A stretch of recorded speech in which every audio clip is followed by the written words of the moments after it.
India's markets are expected to celebrate news of policy continuity after exit polls show Narendra Modi winning a third five-year term. India's GDP was also above forecasts.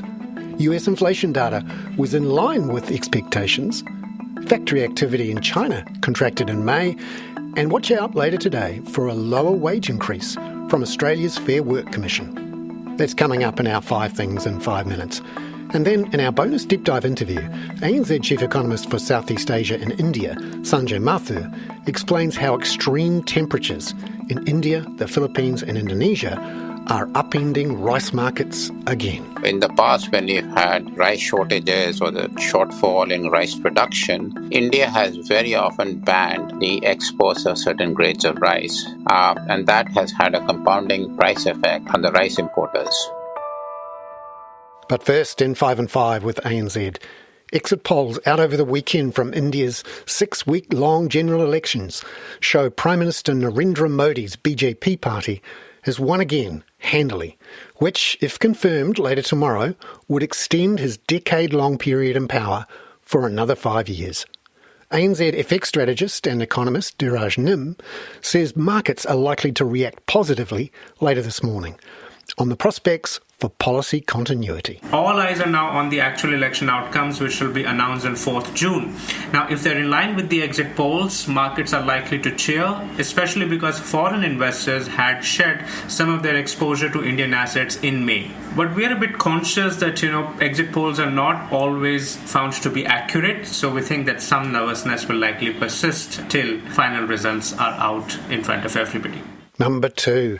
Global markets ended last week in broadly positive fashion after US PCE, personal consumption expenditure data on price inflation, was in line with expectations, with the core PCE deflator, that's the one the Fed watches, rising 0.25%. That was the lowest so far this year. Here's ANZ senior rate strategist Jack Chambers. This is what the Fed wanted to see. It's not enough to really change how the Fed's thinking about the economy or to change the sort of cautious tone that Fed speakers have been giving. And how did the markets take it? Because they've been quite volatile, at least in the bond markets, for the last week or two. Markets responded pretty positively. We saw equities rallied in response to it, and we saw US Treasury yields fell in response to the data. I think it was a bit of that sigh of relief that after a couple of days of bond yields rising earlier in the week in response to some soft Treasury auctions, the data just kind of allayed some of the concerns about higher for longer. In global markets, the S&P 500 rallied strongly at the close on Friday night, finishing up 0.8%.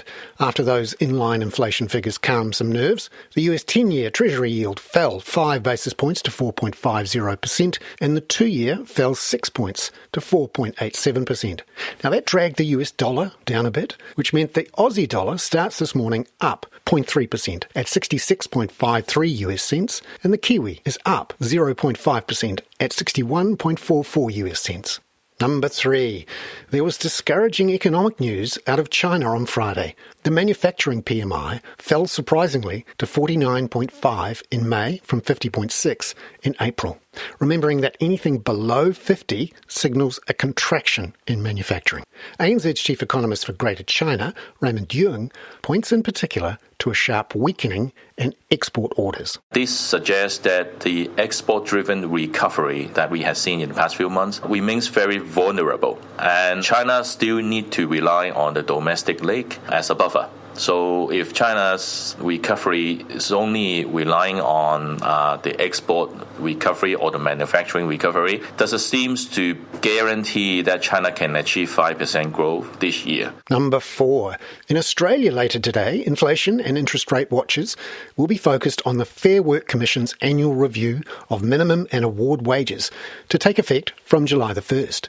Last year, the increase was 5.75%. Jack Chambers says he expects somewhere between 3.5% to 4% this time around. This decision affects about 20% of employees. The key reasons we think the increase this year will be a bit lower is, first of all, both labour unions and the business industry groups have asked for a smaller increase this year compared to 12 months ago. And also the Fair Work Commission, in making its decision, factors in what's happened with inflation compared to a year ago, what's happening with broader economic conditions, and what's happened with the labour market compared to a year ago. All of those are softer. Number 5. India's GDP growth figures out on Friday were much much better than expected, with the March quarter up 8.2% from the same quarter a year ago. However, Dheeraj Nim sees growth slowing this year, although not enough to bring the Reserve Bank of India in off the sidelines to cut. The internals of the data showed that growth is now likely switching to a modestly lower gear and will likely end up in the 6.5% to 7% range in FY25,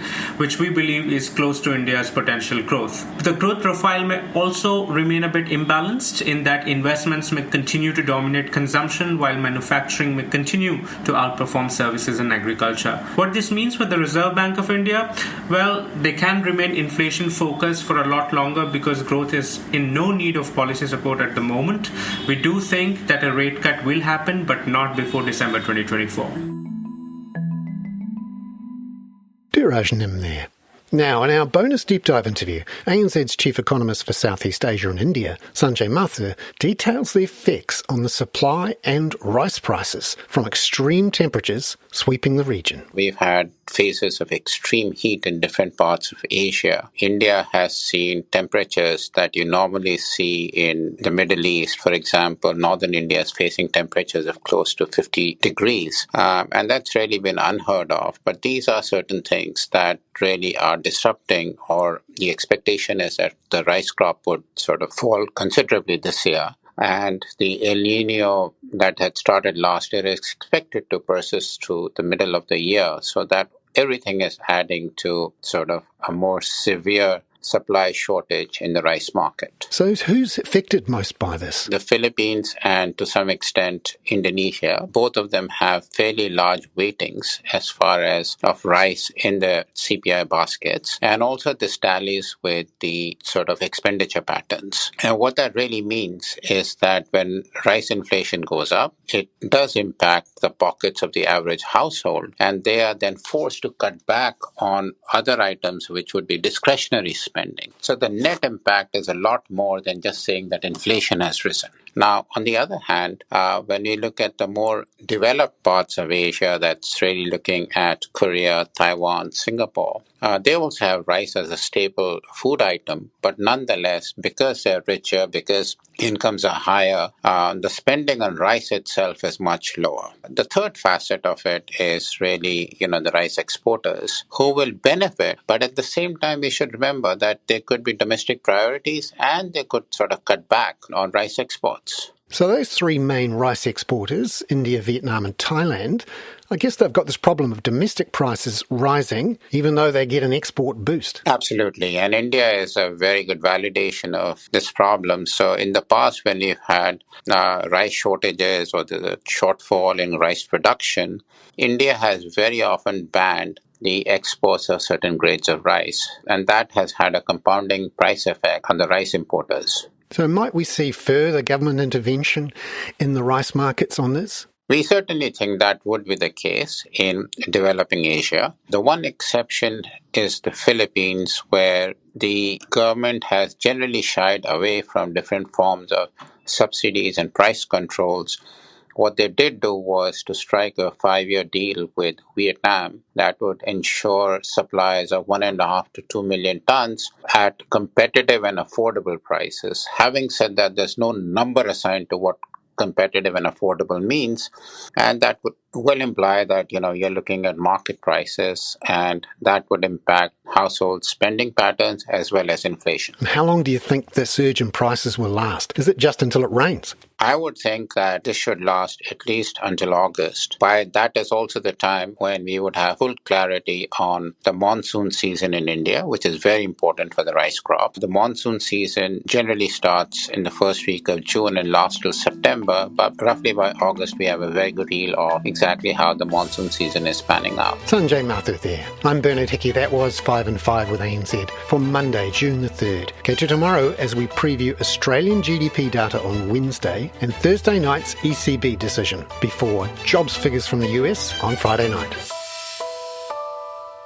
This podcast contains general information only, not investment advice. You should obtain advice for your personal circumstances before making any investment decisions. Please view the podcast disclaimer available via your media player or email.